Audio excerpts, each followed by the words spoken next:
ఒక ఆడబిడ్డను అత్తారింటికి పంపించేటప్పుడు తండ్రి నుదుటి మీద ముద్దు పెట్టుకుంటాడు, తల్లి బొగ్గ మీద ముద్దు పెట్టుకుంటుంది, భర్త ఒక్కడే పెదాల మీద ముద్దాడుతాడు. ఎందుకో తెలుసా?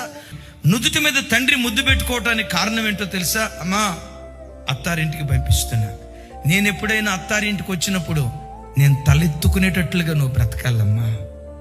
ఎంత చక్కగా పెంచేవయ్యా కూతుర్ని, ఎంత సంస్కారవంతంగా పెంచేవయ్యా అని అంటే ఆ ఇంట్లో నేను తలెత్తుకోగలుగుతా.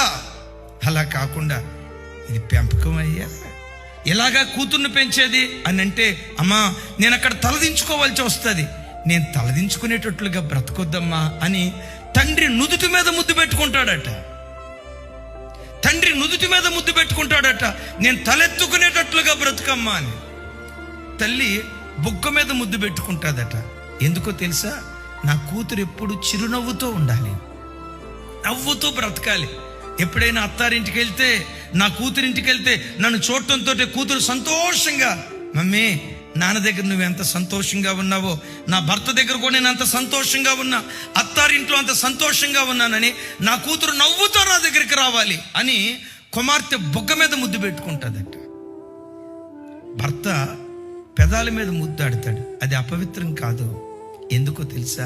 అమ్మా, మన ఇంటి లోపల ఎన్నో లోటుపాట్లు ఉంటాయి, ఈ గడప లోపల ఎన్నో కొరతలు ఉంటాయి. కొన్నిసార్లు మా అమ్మ నిన్ను అర్థం చేసుకోకపోవచ్చు, మా నాన్న నిన్ను అర్థం చేసుకోకపోవచ్చు, నా తోబుట్టులు నిన్ను అర్థం చేసుకోకపోవచ్చు. నీకు కడుపు నిండా భోజనం పెట్టిన రోజు ఉండొచ్చు, కడుపు నిండా పచ్చి మంచినీళ్ళు మిగిల్చిన రోజు ఉండొచ్చు, కడుపు నిండా భోజనం చేసిన రోజు ఉండొచ్చు, ఆకలి దప్పులతో ఇంట్లో పస్తులతో పండుకున్న రోజు ఉండొచ్చు. మన ఇంటి లోపల ఏం జరిగినా మన ఇంటి గుట్టు నీ పెదవుల ద్వారం దాటి, విన్నారా? నీ పెదవుల ద్వారం దాటి, మన ఇంటి గుట్టు నీ పెదవుల ద్వారం దాటి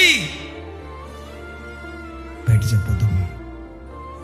గుట్టుగా బ్రతుకుదాం, గుట్టుగా బ్రతుకుదాం. సంసారాన్ని గుట్టు చాలా అవసరమని భర్త పెదాల మీద ముద్దాడుతాడట.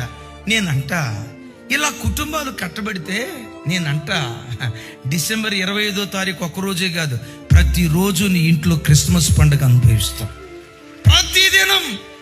ప్రతిదినం ఈ భూమి మీదే చిన్నపాటి పరలోకాన్ని అనుభవించగలుగుతాం.